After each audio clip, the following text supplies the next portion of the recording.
Well, we're in the center of Kherson city. We're actually in a particularly residential area. The prosecutor's office is just to my left. You can see the rescue services are trying to go bit by bit down areas that once were covered roads in the center of the city to try and find out if there are any stragglers. There are already hundreds, maybe thousands of people who have already been evacuated to Odessa and Mykolaiv. There are Red Cross vans, as you can see, and a lot of other volunteers circling the flooded areas. We are talking, as you said, about 18 cubic kilometers of water which has been unleashed, and the floodwaters have been washing down slowly but surely, swallowing up about 100 villages and towns, including Kherson city, the capital of Kherson region, which is on the Ukrainian-controlled side of the territory. The Dnipro River cuts through, and over which the dam traverses, is cut in two with the Ukrainians on the southwest bank, and the Russians have occupied the southeast bank. Now, we understand there has been a torrent of comments on social media and Twitter and any other post that you can imagine, including Ukrainian. In fact, even as we're standing here, the waters are rising and getting deeper, blaming Russia for this, calling it an act of evil. The strongest and the biggest environmental disaster in Europe for decades.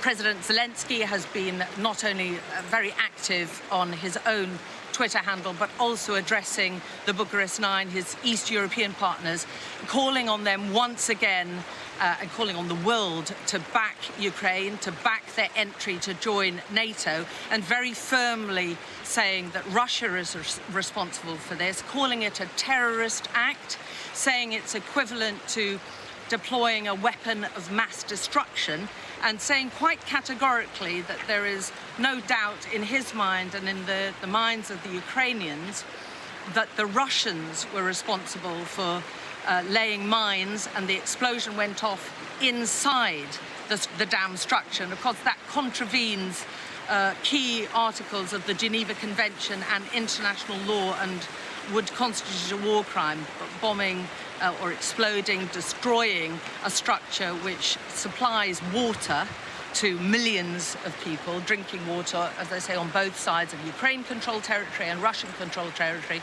But also it was identified very early on by President Zelensky. The dam was seized by Russia right at the start of the war in February, and they have maintained possession of it up until now.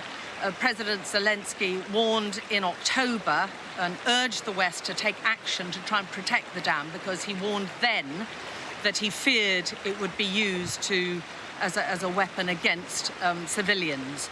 And certainly there is a lot of argument, with the Russians denying that they've done this, saying that their various officials claiming that Ukraine did this explosion, that Ukraine is using it because they're failing in their much vaunted and much trailed counter-offensive. Yesterday, if you remember, the Russians went all out with their social media propaganda and news reports claiming that they had attacked and destroyed a number of Ukrainian tanks and killed several hundred Ukrainian soldiers in a failed attempt to try and push into the Donetsk region, one of the occupied territories that Russia has claimed as its own.